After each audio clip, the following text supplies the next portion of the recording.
What's up, Burn Nation? It's Devin Klein here, and as we gear up for an exciting 2025 with the Burn Bootcamp podcast, we wanted to bring back some of the best moments from 2024. For the next few weeks, we'll be re-airing our top episodes, those that you loved, shared, and talked about the most. While you enjoy these awesome episodes from the past year, we're also working hard behind the scenes, creating fresh and fascinating content that we cannot wait for you to experience in 2025. Stay tuned and make sure that you subscribe to our YouTube channel to catch all the great moments from 2024 and all the future moments that we have in store. Thank you for being such a fantastic part of our community and keeping the Burn Bootcamp podcast with you everywhere you go. Here's to a new year of expansion and growth. Keep moving, my friends. Welcome to the Burn Bootcamp podcast. I'm your host, Morgan Klein, co-founder and CEO, along with my husband and company visionary, Devin Klein. And together, with our amazing team, we are going to help you push past your limits, not just physically in our gyms, but right here, mentally, emotionally, and spiritually on the Burn Bootcamp podcast. Together, we will take on challenges and break through barriers to transform into the best possible version of ourselves. We are more than a gym. We are a community. Your community. Let's go, Burn Nation. Welcome back to the Burn Bootcamp podcast. We have an incredible guest with us today. I'm going to introduce this guest, and I'm going to have to read off of this paper because she's just so incredible. There are so many accolades, and we're just so pumped to have you here. So she is a member of the International Swimming Hall of Fame, 11 world swimming titles, the most of any female swimmer, a 5-time Olympic gold medalist, ESPY Award for Best Collegiate a female athlete, and then another ESPY award for best female Olympic athlete.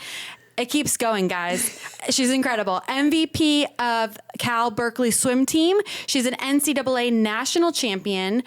She was Woman of the Year for Glamour magazine. She was Breakout Athlete of the Year for Sports Illustrated, and she's a USA Swimming Swimmer of the Year. Ladies and gentlemen, we have the one and only Missy Franklin in the house. Hi, everyone. Thank you so much for having me. We're so happy to have you here. We've been talking for a little bit now and just having this all kind of come together. And we'll get into that story of how this kind of organically and authentically happened. But we're going to get into your story. You're now a retired swimmer. Yes. You are a mom, a wife, a philanthropist. And she also, just a quick plug, she has her own podcast, Unfiltered Waters, which I have been listening to. And it's incredible if you want to just get to know. I told Missy when I walked in today, I'm like, I already feel like I'm your best friend because I've been listening to her podcast and just the way that she just speaks so just naturally, and you just feel like you already know her and love her. So she's as beautiful on the outside as she is on the inside. And then one of the really, really cool things, and we talk a lot about authenticity and how important that is to both of us, but she's also a member at Burn Bootcamp Bellevue. So shout out Bellevue. Ow, ow. Yes. And so just a quick setup, like many moms, you're struggling to find time in the day to dedicate to yourself. You're grateful for Child Watch, and you can bring your 3-year-old to camp with you. And then she also let us know when we were talking recently that your husband is also now joining you at camp, which is so great. It's amazing. It's amazing. Well, thank you so much, first off, for everything that you just said. That means the world to me. I'm so happy to be here with you guys. And I know we're going to talk way more about it, but I haven't been a part of Burn for long, but oh my gosh, the second I committed to this, I knew it was going to have a huge impact on my life, and I was just fully committed, and it already has, even in the short amount of time. So it has been amazing. It is becoming a family affair, which makes it even more special, and I am just so thankful and grateful for this community. No, I love that. And she actually just finished her first Burn Bootcamp live in person in our studio. So our podcast studio is in the same building as our Burn Bootcamp live where it's filmed. How are you feeling right now? Well, if you're watching, I was not laying out in the sun for 15 hours yesterday. I just finished ACON. So that is what happened.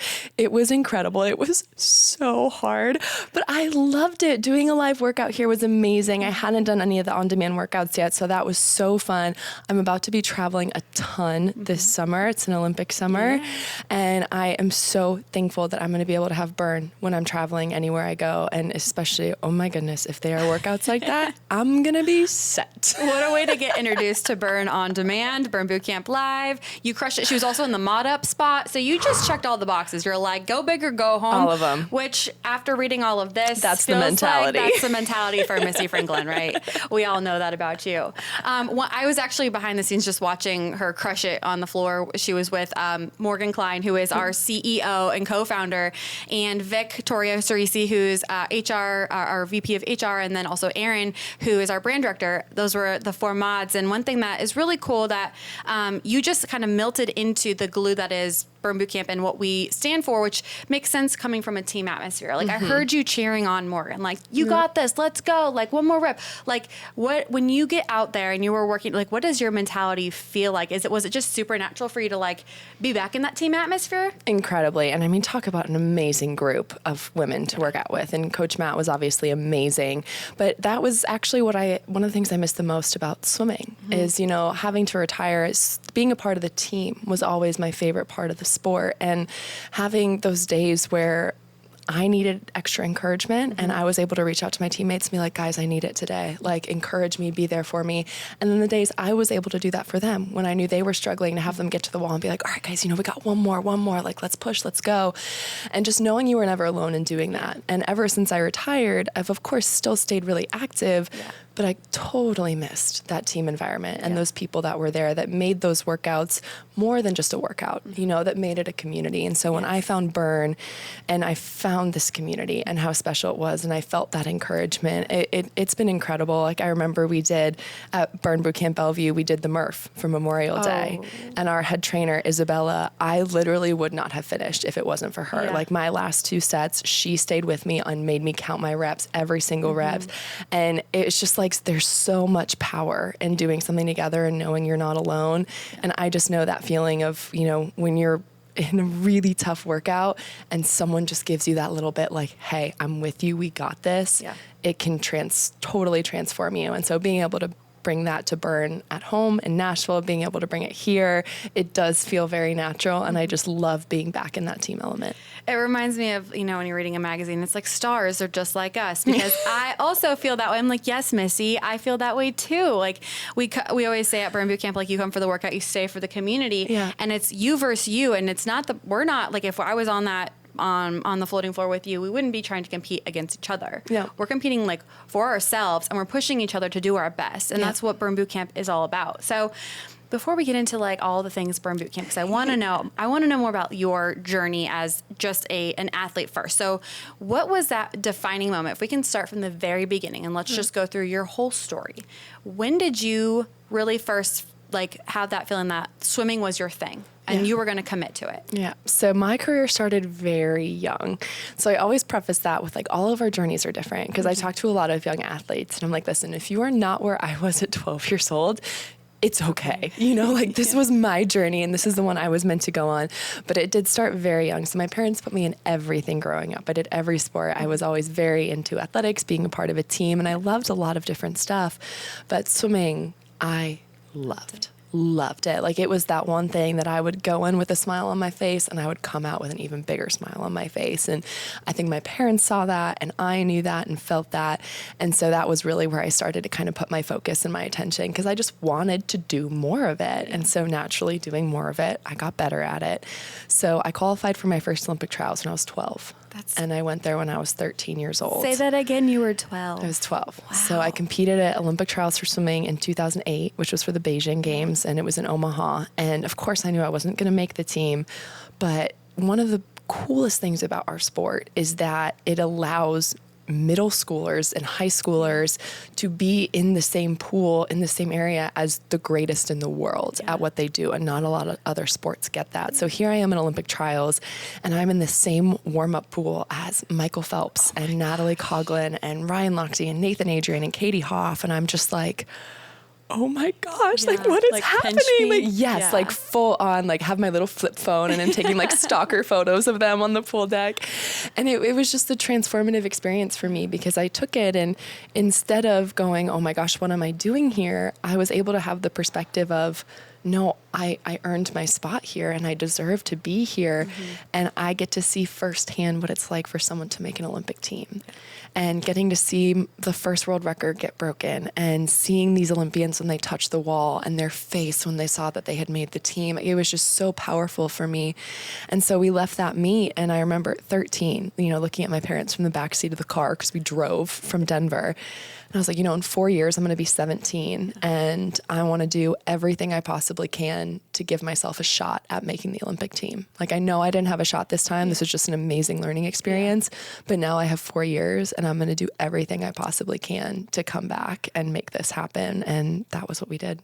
So you're 13 years old. I mean, when I was 13, I was, trying to figure out what color nail polish I was going to have. Oh, I was still debating that too. Don't worry.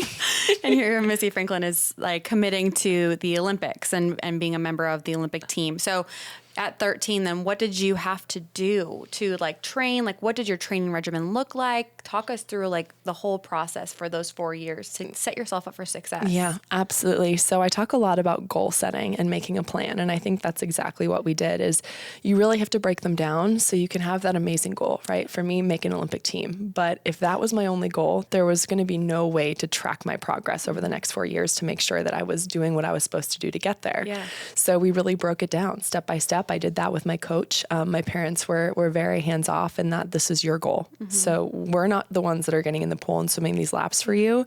And so we're going to be here to support you and enable you in any way that we can. But we can't be the ones to motivate you, like, because this is you. This is your goal. You have to make it happen.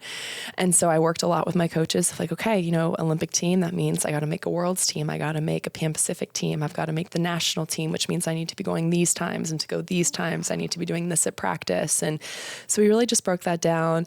My swimming was, at that point, I was doing, at 13, 14, it slowly started to increase to where I was probably doing doubles. So practice in the morning, practice in the afternoon, 2 times a week. And then we'd always take Sundays off. All the other days were singles with dry land conditioning training. And as I got older, that turned into more weightlifting and what was going to be best for me in the water. But we kept balance. And I think that was super important. My parents understood, like, this is a unique situation. You are fighting to be at this elite level of sport at a very young age. Yeah. We as a family want to make sure that you stay 13, 14, 15, 16 years old in all of this, and that you're not kind of missing out on experiences that you're going to look back and be sad. Like, we want swimming to add to your life and not to take away from it. We don't want you to ever have resentment for this sport. So the training was a lot, but again, like I said, I loved it. Yeah. So it never really ever felt like a sacrifice, especially because we were keeping that great balance outside as well. So one of the things that immediately jumped in my head is like, did you go, like, what was your, I'm going to use air quotes if you're not watching, what was like regular life then? Because you're training for such a big moment, but then, your parents, which is so great, and I love that they wanted to still have, you experience what it was like to just be 13 through 16. Did you go to a regular school? Like, yeah. So all that was the same? All that was the same. Okay. Yep. So, and school was actually always a huge priority for me. So my mom and dad were always, education is first, because they understood that there would be a time when sports ends, and they wanted to make sure that I was going to be set up to go on to continue doing things that I wanted to do and was passionate about. So we were absolutely the household that if I was starting to feel overwhelmed or falling behind in school, I would stay home from practice to make sure that I was getting caught up. That was the expectation, was that you can be successful in both the pool and the classroom, and just communicate with your teachers, communicate with your parents. And so school was a huge priority for me. So that also added to the normalcy of just going to middle school, going to high school.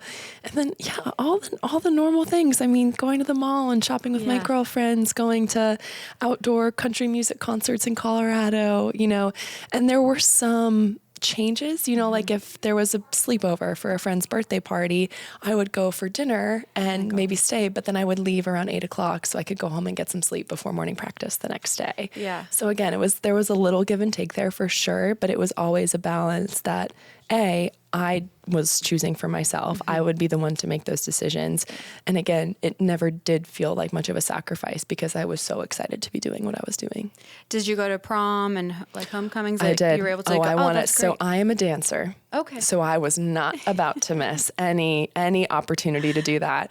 So yeah, actually I went to multiple proms and I would go to morning practice the next day. So there's this hysterical picture because at that point we would have Saturdays off and we'd have morning workout on Sunday. And there's just this great picture of me after my senior prom. And we had everyone come back to our house and oh my gosh, we were up and watching movies and eating pizza and all the fun stuff. And I think I got about 4 hours of sleep. And I went and did a 2-hour practice and I found this pool noodle at the end of the practice. I literally was just like snuggling this pool noodle, like dying. And I'm like, you know what? It was so worth it. It was so worth it. I feel like those were defining like memories for you. Yes. Like, that's so great. And I also think it's truly incredible at that such a young age, you had just the mental toughness to like know to do both. Yeah. Like, cause I think it's hard. And I've grown up with, my dad raced professional race cars. And so he had to miss a lot of things just growing up. So I think just like hearing other athletes' stories, there are things that you have to miss to obviously do what you want to do. But then I think it's also cool that you were able to do both and do them both well. And to like, when you look back on your, like, you don't feel like you missed out. Like you feel like that's so props to you. And then also shout out to your parents. Oh, my parents are the best. Like shout out because that's incredible. So now like with your daughter,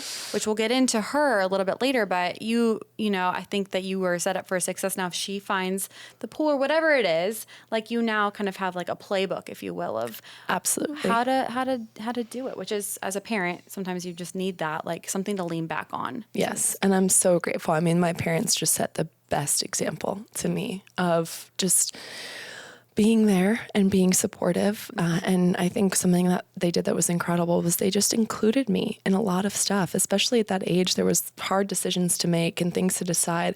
They never made those for me. I mean, they included me in that conversation. They got my opinion. They got my input. And to be 12, 13, 14 years old and to have your parents come to you and be like, what do you think? Like, well, give us your thoughts and ideas. That gives you a huge sense of empowerment. And it also, I think, really starts to build the foundation of self-trust. And if you can kind of help, those, especially at that age, help to learn that. And exactly as you said, now being a mom myself, I'm just so thankful, of course, to still have them in my life, but for the example that they set for me. And I'm going to be definitely following the framework that they set. Yeah. So now you're 16 years old. Let's get back onto like your Olympic journey. So when did you then have to go for your first trials for the Olympics? Yeah. So Olympic trials for swimming is always very, very soon before the actual games. So it's always held about 4 to 5 weeks before the actual Olympics. So I had turned 17 and we were going back to Omaha for Olympic trials in June of 2012. And I had done exactly what I wanted to do. The prior years I had made with the national team. I had competed at my first Pan Pacific Championships. I competed at my first World Championships. I think I came back with 5 medals from my first Worlds. So that was like a very confident boosting me, of like, okay, I'm on this world stage and not only am I here, but I'm still performing the way that I want to. And then just quickly going back to the goals that you talked about before, are you mentally like thinking like check 100%. Yeah. Yes. Okay. Like we are on track, keep doing what you're doing. This is it. We're on the path. And so I went into that Olympic trials in 2012 and I made my first Olympic team in 7 events. Wow. How many events in total? Yeah,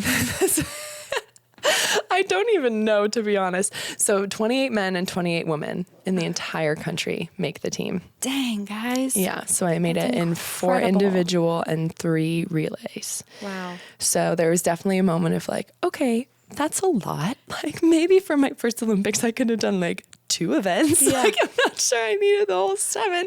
Again, go big or go home. Exactly. See the mentality. But I was so honored to be at that stage and to be now going on to represent my country in the Olympic Games and representing my family and my team. And it's just, it was unbelievable. So I made that team and then we had a few days to go home and then we were on our way to London.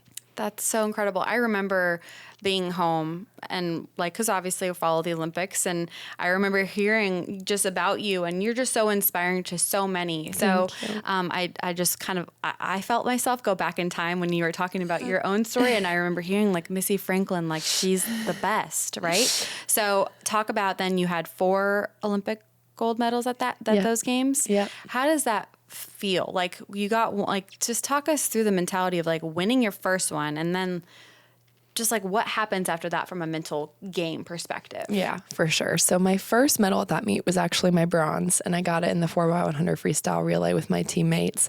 And I mean, that was my first Olympic medal. So that has such a place in my heart. And I think for a little context here too, USA Swimming has an incredibly long history and an incredibly decorated history. So we have been the best in the world for over 35 years when it comes to medal count at the Olympic Games. So we hold ourselves to a very high standard. Yeah. So I think sometimes there's this misconception that like, you know, if it's not golds, it's not good enough. And I think that's something a lot of us are really trying to break down of like, you know, obviously gold is great and we love that. But like silver and bronze, to be on a podium, to get a medal at an Olympic Games is an unbelievable accomplishment no matter what. And so we're kind of working on making sure these athletes recognize that we see what they're doing is phenomenal and not kind of superimposing our expectations onto them.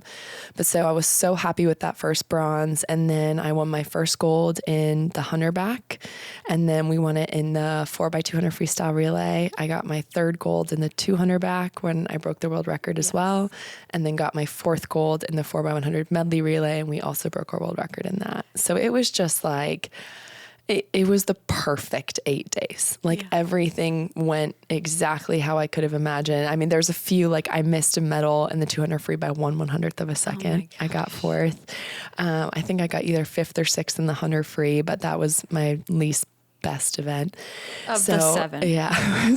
I was just happy to be in finals for that. So it was perfect. Let's not forget, I also got 2 tweets, one from Justin Bieber and one from Taylor Swift. Oh my goodness. Which is never on the accolades list, so I always make sure need to add that.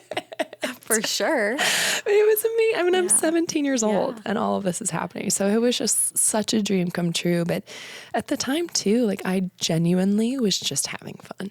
Like I was, you know, wasn't really known outside of the swimming community yet. So there weren't really many pressures or expectations. It was my first Olympics. So I just went out there and had fun and did what I did. And like that was that to me. And so leaving that meet was pretty surreal. And I think it took a while for it to sink in. I was just going to say, do you like black out in a moment like that? Totally. I was listening to, and I have so many like throwbacks to your podcast, but I was listening and they were talking, and I remember seeing your just smiling face. And in the podcast, you're talking about how that was like a genuine smile. But like, did you really, in those moments when those pictures were taken and you were all over the news coverage, had it sunk in, or were you just like, is this real life? Like, pinch me? Not for those first few weeks after. I mean, then it's just a whirlwind, right? Because you get back home from the Olympics and you're doing all the media, you're doing all the talk shows, you're doing all the parades, you're doing all the things. And it's just so much. And so especially at 17 years old, that you're just kind of like, your head is just on a swivel of like, what is going on? So as best as I could, I just took it all in. But it was a lot and it was amazing. But it was also just, it was a little strange to me because in my mind, I was like, I just did what I've always done. You know, like I just went to a swim meet and did my best. Like This was my goal and I reached it. And this was it. And then all of a sudden just everything came with it as well. So that definitely took a little bit of an adjustment, but I'm so thankful for the support system that I had at that time because they truly helped keep me grounded. And, you know, again, I was going back to my senior year of high school. So that was also, you know, pretty grounding as well, you know, flying home from Jay Leno to do a AP English final the next day. It's like life still goes on even though all of this is happening. So when you go back to school, did you get treated any differently? Did people? No, and I was so thankful for that. So I went to an all-girls private high school in Aurora, Colorado. I went to Regis Jesuit, and I was actually just back there for this amazing, they dedicated the pool to me. Wow. And I just got the was chills. it was That's incredible. unbelievable. I got to bring my parents, I got to bring my husband, my daughter, and it was just like such a, again, another surreal moment. But I'm so thankful for them. I think I had 160 girls in my class, and we call it a sisterhood, and that was what they were. So even leading up to the Olympic Games, like everyone knew that I was the swimmer, but no one treated me any different than just Missy. And that was exactly how it was when I came back, which I needed so much because everything else had changed and so many people were seeing me as Missy Franklin and not just Missy. Yeah. And so to be able to go to school every single day and know that it was a safe place, it really made an impact. At 17, did you feel like you almost had to have like two different hats on, where it was like Missy Franklin, the Olympic gold medalist swimmer, amazing swimmer, and then like Missy Franklin, that's just I just want to be 17 and I just want to go to school. 100%. And I think, you mentioned authenticity at the beginning. So it's weird to say two hats because I never want anyone to think that wearing the Missy Franklin hat was inauthentic, but it is a little different, right, than wearing just the Missy every day-to-day hat. There's absolutely crossover. Like, I'd say the hats are the same base color. They just have like different designs on them. So like, it's still me and it's still who I am. And I think as I've gotten older too, it's definitely been a process to figure that out and figure out the two hats and how to separate them, but also how to meld them. And so, but it was, I think, definitely something I had to learn. And that's a hard thing to try and figure out at 17. Yeah. And I mean, I can just tell by your whole, just the way that you present yourself. I mean, for someone who has so many accolades and someone who has done so much and made such an impact already on so many lives of young women and boys and just everybody, you still have this like humbling presence about you. And I think that goes back to you being able to kind of be both. Like you're like, yeah, I did that, but like I also know who I am. And I think I'm going to credit like your parents and having those conversations with you at such a young age that you were able to like think on your own. And now it sets you up to be like this incredible human that you are today. And I think that that's important for people who are watching that don't know, haven't been around Missy, like, and everyone here at the studio has said you have this presence about you that's truly incredible for someone who has accomplished so much. So I just wanted to call that out, that you're an incredible human being. And I think I'm feeling very inspired by this conversation already, and we're just like halfway into your story. So we're gonna be here all day. I love it so much. Okay, so you win your 4 gold medals, and then so we go back. Let's rewind. Remember when she was 13, she made this goal. So she accomplished the goal. So now what's the next goal for Missy? Yeah. So I think big thing coming off of London was I didn't want people to think I was a one-hit wonder. Yes. So I actually came off that meet incredibly motivated. It wasn't like, okay, I've done it, accomplished the goal. Like, now I can sit back and relax a little bit. I think I took like 2-3 weeks off. Okay. And then I was like, all right, we got Worlds. Like, we've got Worlds next summer and I want to crush. Like, I know how great it feels. And so same, I mean, didn't really do anything different. We approached that next year just like we would anything else. And I went on and I won 6 world titles at World Championships in the summer of 2013. Wow. So that was a pretty special way to kind of end out that sort of season of my life before I was going on to start swimming collegiately and leave Colorado and start training at Cal. So it was special. It was definitely, that was a big transition for me, and then started competing collegiately, which was something I really wanted to do. We did not have name, image, likeness at the time. So I did have to remain an amateur athlete. So I didn't take any money. I wasn't able to sign with any sponsors, wasn't allowed to have any kind of representation. But I knew that swimming in college and being a part of a team was another goal and dream of mine that I really wanted. And I felt like that was going to be worth it. So went in there with the intention of swimming collegiately for 2 years and then turning professional, because I knew from a career standpoint, I wouldn't be able to go through 2 Olympic Games as an amateur athlete without being able to accept compensation. I was going to say, can you talk, has that changed since you were, because you said back that, like, so I'm just curious for my own education and anyone listening to this, and can you talk a little bit about that? Absolutely. Like, so there was something passed called NIL, which is name, image, likeness, which now does allow collegiate athletes to receive compensation based off their name, image, and likeness. So they can receive money and still compete collegiately.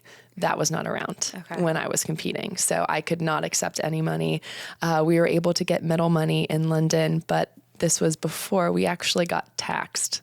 Oh my God. Medal money. So I had to pay about $75,000 in taxes. on my Olympic medals. Obama ended up getting rid of that. So that's no longer there. Wow. But now there's also the NIL in place. So, which I think is incredibly necessary because these collegiate athletes, they deserve, I mean, they put in so much work and they deserve to be able to make money off of what it is they're putting in and what it is they're accomplishing. They should not have to wait until their collegiate careers. We won't go down. There's actually a lawsuit now that is, they've put billions of dollars in place to actually pay collegiate athletes that were not a part of NIL, but I think it only goes back to 2016. But it's very necessary. And I'm so thankful. You know, I'm a true believer that everything happens for a reason. Yes. And I was on that path, and I'm so thankful for the time I had swimming collegiately. And then turning professional, I think, changed a lot for me. So that was getting me ready for the 2016 Olympic Games in Rio. And I don't think a lot of people talk about what happens from a mental and emotional standpoint when your passion all of a sudden becomes your job. Yes. And then I'm also going into it now, not the rookie, not the naive 17-year-olds. People know who I am. They know what I'm capable of. There's and expectations. I'm starting to feel the expectations and pressure. So talk through that a little bit, because I know I did, again, listen to your podcast. I feel like I know a little bit about this, but would love to know how did you kind of realize that you were feeling that pressure? And then did you do anything immediately to help yourself, or did it take you a little bit to kind of find that help to get that balance back? Yeah, it took me way too long. And I think that's kind of the double-edged sword of elite athlete mentality and even just tough people mentality is you kind of have this, I can do it myself. Yeah. I can do it myself. Yeah, I'll figure this out. I'll do it myself. And what kind of keyed me in was my mental health just started to deteriorate because all that balance that we talked about that I had was gone. It was just, I have to train every second, every minute, every day. I can't have anything distracting me. This is my whole life because now I'm getting ready and expected to go and win 5 gold medals, 6 gold medals, break world records, better than I've ever been. And the pressure of that, I think the way I describe it is for the first time in my life, I stopped swimming out of love for the sport and started swimming out of fear of disappointing people. Yeah. And when that shift happens, it takes such a toll on you. And when it takes a toll on you mentally, it's going to take a toll on you physically. So I was training as hard as I ever had been. I was training the best I ever had been. And then I would go to compete and it just wasn't there. And so that was just crushing that entire year. And then I got injured a couple months right before trials. And so I think it was after that injury where I hurt my shoulders. It was, I believe, in April of 2016 that I finally sat down with my coaches and I was like, things are not good. Do you think that a lot of it had to do with where you were at mentally? Because you were your mental game, like you said, your training was there. Yeah. But how much, I guess, looking back and maybe in the moment, did you think that played a big role in just your performance? Absolutely, of course. And that's another thing I tell young athletes all the time is you can be in peak physical shape. You can be the strongest you've ever been. If you're not strong up there, none of that is going to matter. Yeah. And bringing it back to burn for a second, I mean, that's one of the reasons why I love it so much. It's because you have those moments where you don't know if you can do it. These workouts are so tough and they're so hard and you don't know what you're capable of. Yeah. And then you do it. Yeah. And I think every single time there's a moment in your life where you don't know if you're capable of overcoming something and you do, that gives you so much confidence, so much trust, so much faith in yourself. And then you take that from the floor at Burn and you apply that into every single area of your life.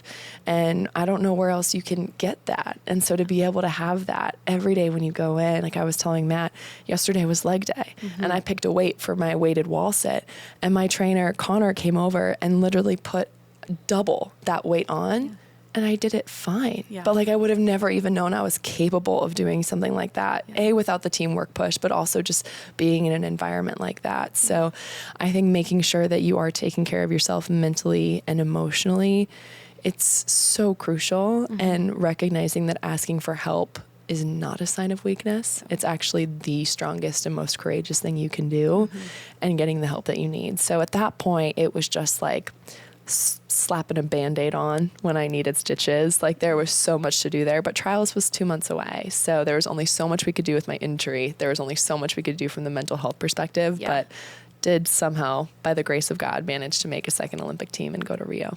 And then at Rio, talk us through how you were feeling at Rio, like mentally, because you just went through all of this. Was it Rio that they were calling you the female Michael Phelps? Yeah.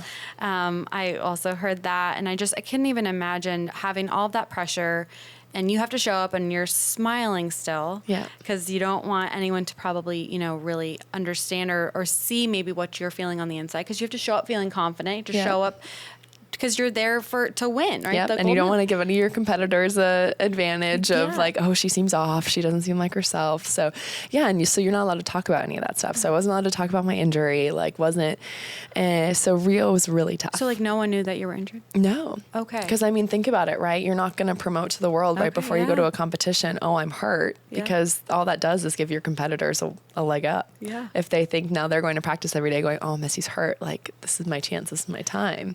Now that you say that, it makes a lot of sense, but I guess I was maybe everyone knew, but no, you had to keep it. And so that's another thing too I love to talk about, because I think sometimes if athletes don't perform and then afterwards they talk about an injury, sometimes people are like, oh, that's just an excuse. It's not, it's just they haven't been able to talk about it because of that. Wow. And so this is now that the competition is over, this is the first time they're able to speak and have their truth. So it was so brutal. I remember leaving Olympic trials and being like, I cannot believe I'm going to have to go and do that again at the Olympic Games. I was so tired. I was so tired. Yeah. And I knew we only had a certain amount of time to turn around and get ready. So it was the complete opposite of London. I mean, I didn't make a single final. It was so disappointing for me personally. I was giving 150% effort and was just falling so far short. But I was giving 150% effort. And I remember so many different moments, but a lot of them being, I was an inspiration and success in London, and I was able to win gold medals and inspire people in that way. But there's not a lot of opportunities to be an inspiration and disappointment. So, I have a chance now to have little boys and little girls watching me and actually be the person I've said I always want to be in defeat. Yeah. So, being a good sports person, not making excuses, still showing up for my teammates, because it's not about me. Yeah. It's not. I'm at the Olympic Games. I'm representing Team USA. My teammates are crushing it. They're doing amazing. And so you just have to put that aside and still just show up. And I was able to do that. And so it took a long time to recover from Rio, a long, long time. But with just perspective and healing, I'm so proud of how I handled myself during those 8 days. And it's some of the moments I'm most proud of myself my entire career. That's incredible for you to say that. And I think also just hearing your whole story and just thinking about, if I'm putting myself in your position, the mental toughness that it took, because you're already feeling the mental health ways of, now your passion turned into your job and just battling that. And then to, fall short of what you had gone there for, but while still giving 110%, and then still being able to show up positively and lean back on, why am I, it's not about you. And I think it's so selfless of you to think through that lens while still battling through, because that's a lot of things, a noise in your head, and you still did the right thing. And to know that you did that, and then for that to be one of the most things that you're proud of, I think speaks volumes of, again, who you are as a human being. Thank you. So it said in your podcast that you're talking about just therapy and just kind of talk to me a little bit about when you went and kind of got help. And then also, I know what you guys mentioned, wanting to kind of break the stigmatism, or maybe that's the wrong word. No, it's a perfect word. For around having help around those situations. Yeah, especially for athletes. And I think it's amazing. We're living in an era where mental health, we're really breaking down those walls. And especially for athletes, which I think is amazing being in that space. But it's all thanks to Michael Phelps and Naomi Osaka and Simone Biles. These athletes that are out there that are guys, we're people too. And we feel things and we feel this pressure. We feel these expectations, and it's so heavy and it's so much. Yeah.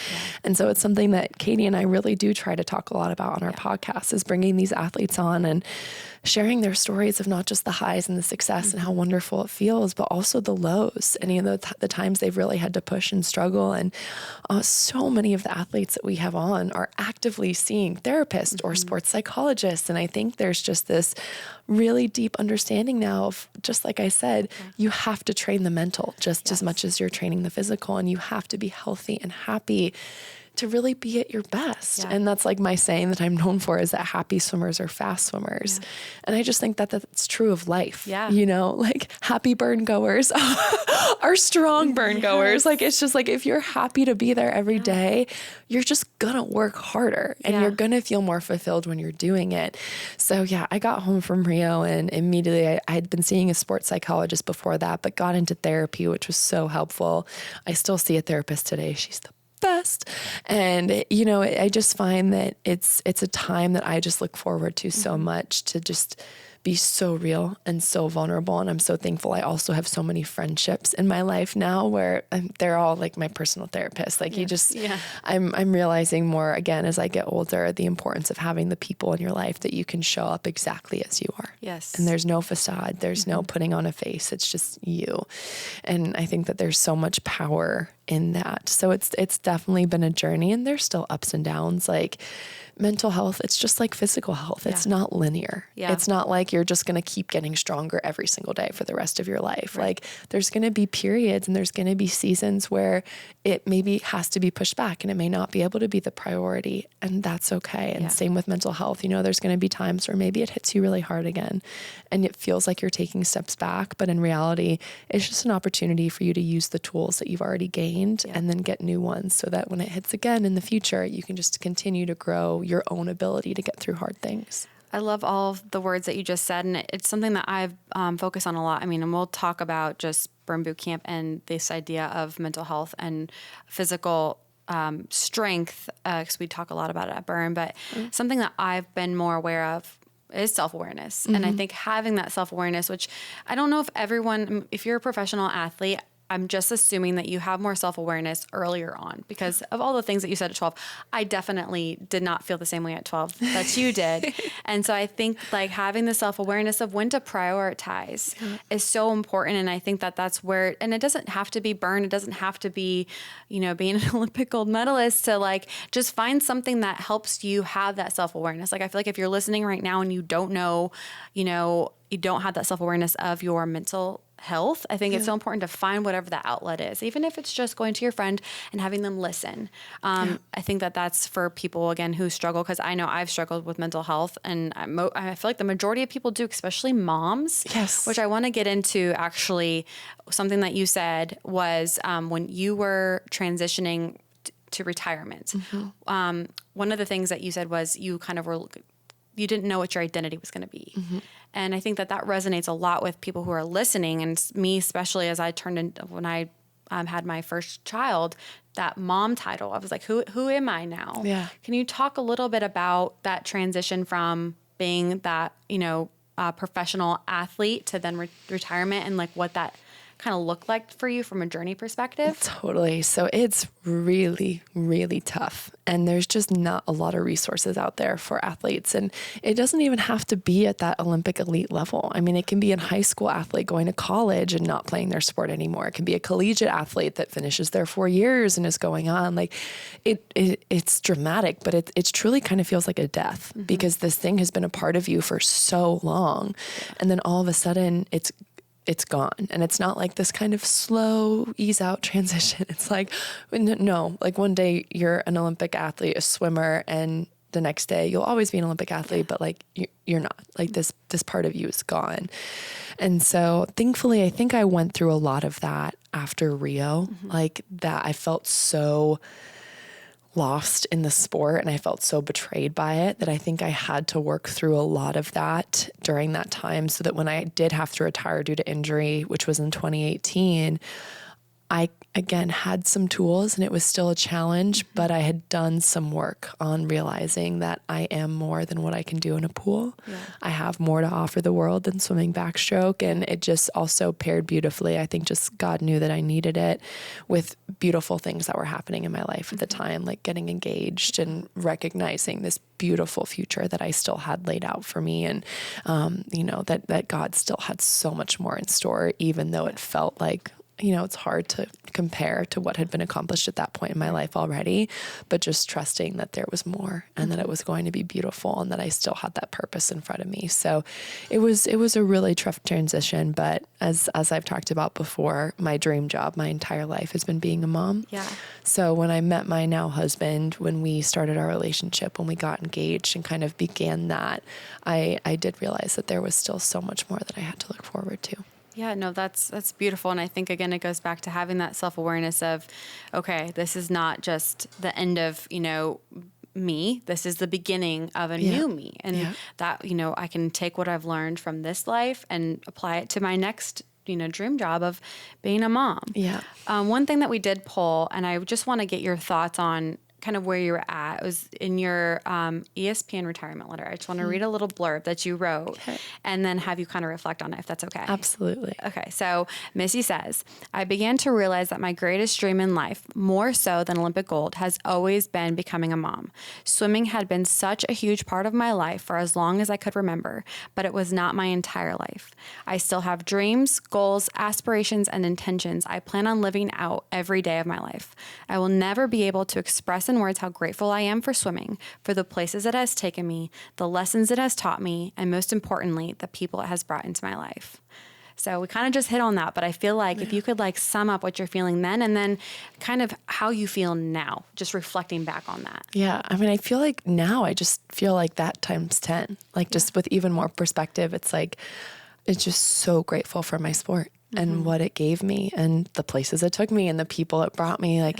Looking back, of course, that the accolades I'm so honored to have, but there's so much around that swimming gave me that made me who I am. And I feel like preparing me so much because, in becoming a wife and becoming a mom, those are two major pieces of identity. Yeah. And because of what I had learned through swimming, I think I've been able to work on and recognize the importance of balance, of not just keeping my identity fully as a mom or fully as a wife, but also keeping that Missy there, and having that time and space for myself as well, so that I can be the best wife I can be, so that I can be the best mom I can be, but also continue to do things that matter to me and that I feel like are making an impact and making a difference in the world.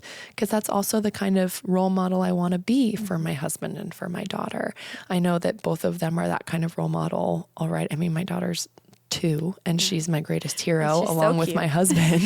So it's it's just, I want to make them proud. And so it's definitely that balance, but I'm so grateful because I think I kind of, as we mentioned, I have that all-in mentality. Yeah. So I think it would have been very easy for me to dive into wifehood or motherhood and just be like, okay, this is it. This is who I am. Yeah. Where swimming was it's a huge, huge part of who you are. Yep. But it's not the entirety of who you are. Yeah.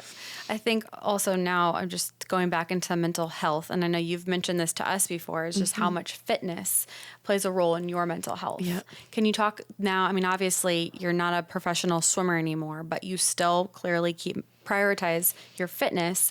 What does that look like now for you? Because I'm sure it's different. You're not training for the Olympic Games anymore, but you still prioritize that. And can you give us a little bit about the why there? Yeah. I mean, burn kind of makes me feel like I'm still training for the Olympics. No, there's a huge why. I mean, it's just like you said, for me personally, I have learned that fitness and moving my body has a critical impact on my mental health. Critical. If I don't get it in, I can tell. It really impacts my mood. It impacts my day. So that's something, my husband is the same way. So that's one of our non-negotiables, right? Is to take care of ourselves, to be the best version. We have to get that movement in. It's going to look different every day, right? Especially having young kids. It's going to look different. So giving yourself the grace to understand that not every day is going to be Akon and dying. Some days it might be getting on a walk with the stroller. It's just, but making sure that you have that little bit of time for you. Sometimes it includes your kids, sometimes it's separate, but it's so critical to my mental health because I just feel like for us, wellness and eating foods that we love that are good for us and introducing our daughters to those and getting good sleep and staying hydrated. There's so many things. It's all so encompassing, but we know it makes us better as people. It makes us better as parents. And therefore we're able to be proud of how we're showing up for our daughter every single day. And that's also the kind of example we want to set for her. I was just going to say, and you're setting a great example for her to see that you can, you have to prioritize that, and you can't just assume it's going to happen if you don't make plans to work out or, make sure that you're getting enough sleep or eating right. It's easy for it not to happen because I'm a busy mom, you're a busy mom. It's just life happens. Yep. And I think it's also important because it's not always that we're setting ourselves up to succeed in the Olympics. Like I think there's challenging times in your life where you need that reminder of, and for me, this is a lot of my journey at Burn and why, Burn has changed me is doing the hard things, kind of going back to what you said earlier in the conversation about doing those hard things on the floating floor, because that's one of my favorite things about what I hear from Burn Boot Camp members. And again, from myself is, they did a box jump for the first time and they were able to have the confidence to then go crush a job interview and that they landed, so it's things that you can do on the floating floor. That's just a reminder of how strong you can be outside. And I think, again, going back to us having kids and them seeing us do those hard things. Yeah. So even if it's just going for a walk, like there are so many times when, moving your body is so important that just getting out and moving. Yeah. And sometimes that's a lot and that's okay. But you just do it and you feel better afterwards. Physics. It's legitimately physics. Is that an object in motion stays in motion, an object in rest stays at rest. Yeah. Sometimes the hardest thing to do is just get up and get moving. Yeah. But once you do, you're going to gain that momentum. You're going to gain that perspective and it's just going to get easier from there. But it's just starting. That's the hardest part. Yeah. So I guess kind of wrapping it now to Burn. Talk to me about your first camp. Yes. When you first found out about Burn Boot Camp. Oh my gosh. So we were visiting my brother and sister-in-law in Alpharetta, Georgia. And my sister-in-law, Lauren, asked if I wanted to go work out at the gym she was going to. And I'm the kind of like, I will do anything. Like if you ask me to come do something with you, I'm like, absolutely, let's do it. And so my first one was at Burn Boot Camp in Cumming, Georgia. And it was arm day. So like, what a day to start with. And we went in and I loved it.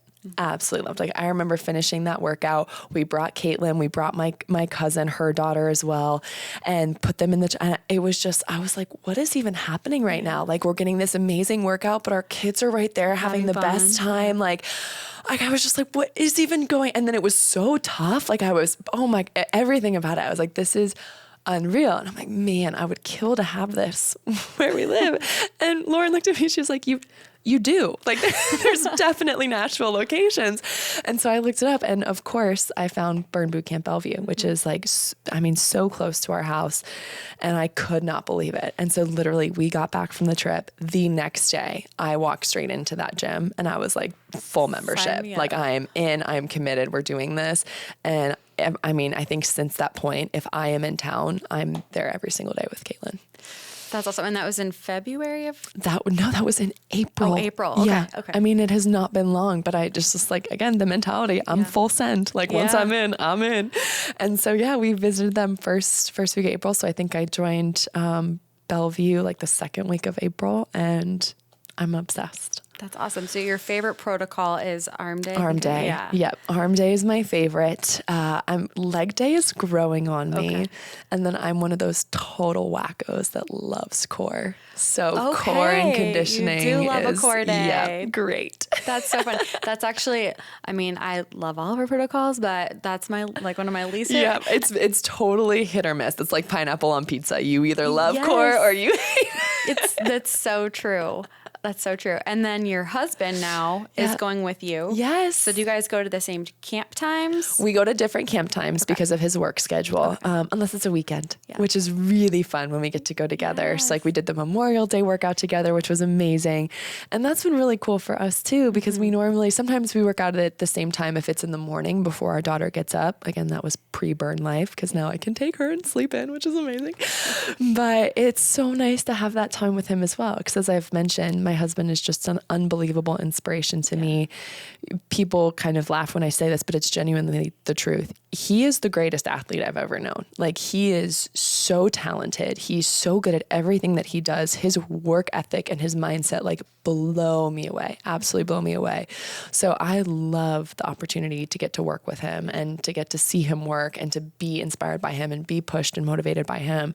So getting to do something like this together has just been amazing and so fun. fun. And then of course to bring Kate for all of it too is like the best. Do you guys find each other, like if you go to different camp times, you're like, man, what did you think about that? Like that workout today? Oh, totally. Because I'll go at like either the 8:30 or the 9:30, and then he won't be able to go to the 4 or 5 until after work. But so I'll go in the morning and I'll text him and I'll be like, you have to go. You can't miss this. It was so good today. You need to go. And then, he'll get home and we'll be like, what about that? Wasn't that so hard? But that move was so cool. Do you like that? Yes. I love because my husband and I do the same thing. And then I also love when I hear just couples talk about that. Yeah. And it's such a bonding moment because I mean, you're moving your body, it's healthy, and then you get to bond over it. Exactly. It's so fun. It's just nice. Like, again, I think athletics just has such a parallel. So it's like you put work in together on the floating floor. Mm-hmm. You put work in together for your marriage. Yep. You put work in together for your family. Like it's just all tools and ways to continue to build an amazing foundation that's just going to apply into so many different areas of your life. Yeah. And I think, for the longest time, Burn Bootcamp was, I don't know if you know this, but our initial tagline in 2012 when we first launched or opened was a fit community of moms. Oh. So we were focused on the mom because I think going back to, Devin and Morgan knew that there wasn't a space for moms or women specifically to go and feel comfortable working out or just, a place for them to move their body and also bring their kids. Yeah. Because we've always had child watch as part of our offerings too, not back in the parking lot days, but ever since the concept opened. And so now we've transitioned down to our mission statement is we vow to inspire, empower, and transform the lives of women and their families. Mm. So I think I bring this up because you are, encompassing that where the female's always going to be present in everything that we do. I'm VP of marketing for those who don't know me. And so we will always lean into empowering women. Yeah. But it's really important for us to also know that men and anybody, there's a safe space at Burn Bootcamp for anybody to come. And we want everyone to feel those words inspired, empowered, and transformed, no matter what that means for your journey, because it means something different to everybody. And I think we've hit on that a couple of times through just your story and just what you've said too. So knowing that, you have brought your family into it and you are kind of learning more about Burn Bootcamp, would love to know, like, what does Burn Bootcamp mean to you? Yeah, my gosh, so much. I think it's created that space for me, which has been so special. It's a space for me to show up authentically every day as a mom, but also as an athlete, and to be able to bring my daughter and again, literally have her see me go out there and work so hard and to set that example for her, but also giving me that time and space to just be there for me. Yeah. And push myself and see what I'm capable of and be supported by all the Burn members that I have around me and by our amazing instructors and the community that we have out there. It's just, it's wild in such a short amount of time how something can make such a drastic impact on your life. But it has shown me what I'm capable of again. And I haven't had anything like that since I stopped competing. Well, that's incredible. And I appreciate you sharing that with us. You are now getting ready to go to Indianapolis and then to Paris because it is the Olympic summer. Yeah. Can you talk a little bit about what you're going to be doing?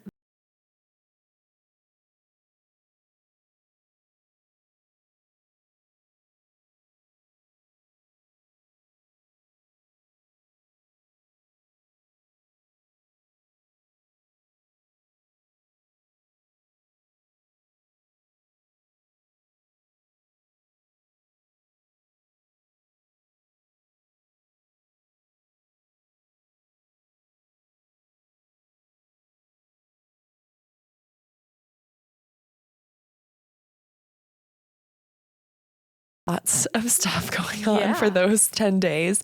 And then we will also be heading to Paris. So we'll be there for the first half or so of the Olympics. Swimming is, of course, the first 8 days. And same, we'll be working with the United States Olympic and Paralympic Committee. We'll be working with Yahoo Sports, and we'll be doing stuff for the podcast out there as well. So lots coming up, lots of travel, and I will 110% be utilizing the Burn app and Burn on Demand. Yes. We were actually talking about that. This was her first Burn Bootcamp live workout today. Yes. So she got a little taste of it. And so now we can get you all hooked up. There's What we we said. have 14, 15 content categories for you to choose from while you're out there. So we have stretching, recovery, quick camps if you need to get a little quick camp in. Yeah. So if you don't have a lot of time, all of that will be there for you. And I'm Thank excited for you goodness. to have Burn on Demand out there with you. For your mental, I mean, because I it's going to be different, right, from a mental toughness perspective. But I guess talk a little bit about how, like, what does that feel like going back to a sporting event that has had such an impact on you, but in a different light? It's emotional. Yeah. It's really emotional. I mean, this will be the first. I was supposed to go to Tokyo with Bridgestone, and obviously that didn't happen. But it'll be my first Olympic trials and first Olympics that I'm going to that I'm not competing in. Yeah.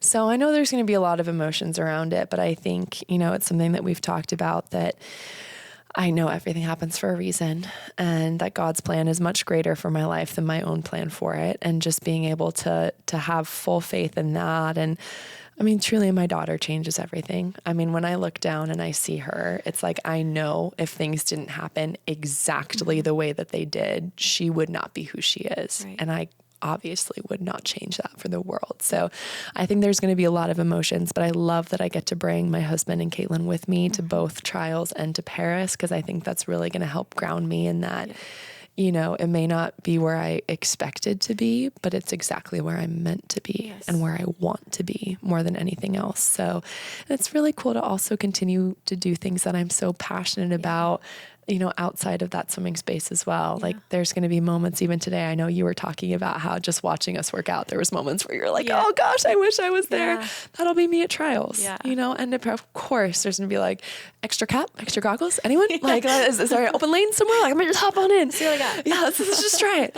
And there's of course going to be those moments, but also I think in so many different areas of our lives, especially as moms, especially as women, we have to start understanding that you can hold space for both. You can hold space for grief. You can hold space for appreciation. You can hold space for disappointment. You can hold space for gratitude. And so I think at both of these big events coming up, I'm going to hold space for both of, I miss this. Yeah.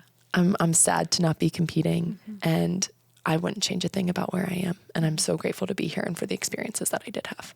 I love that you're already kind of coming to terms with that's how you're going to feel. And it's okay. Yeah. It's okay to feel those things and to just soak it in, like feel those emotions, let it be okay. And then you just kind of like move on. Yeah. So I think that's beautiful. I've loved our conversation. I know. We've talked a lot about goal setting. And so I have one last question for you before we end.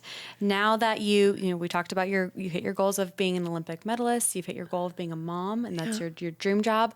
What's the next goal for Missy Franklin? Gosh, that's a great question. A really good question. I think for me, it's all about community. That is just where I am in my life, the community to me is everything. So it's to be an impactful member of every community that I'm in, whether that's Burn Boot Camp Bellevue, whether that's my family, whether that's our group of friends. It's to continue to make a difference and continue to grow those communities and just be the presence and the person that always makes people leave feeling better. That's incredible. I got the chills. Any community that has Missy Franklin involved in it is a very lucky community. I'm lucky to have met you and know you and have you part of our Burn Boot Camp community. So we're going to end this podcast like we end camp. 2 claps on 2? Do you know how to do it? Yes, I do. Can you take us out, Missy? Yes. All right, we're going to end this podcast 2 claps on 2. 1, 2. Crushed it. Thank you. Thank you so much.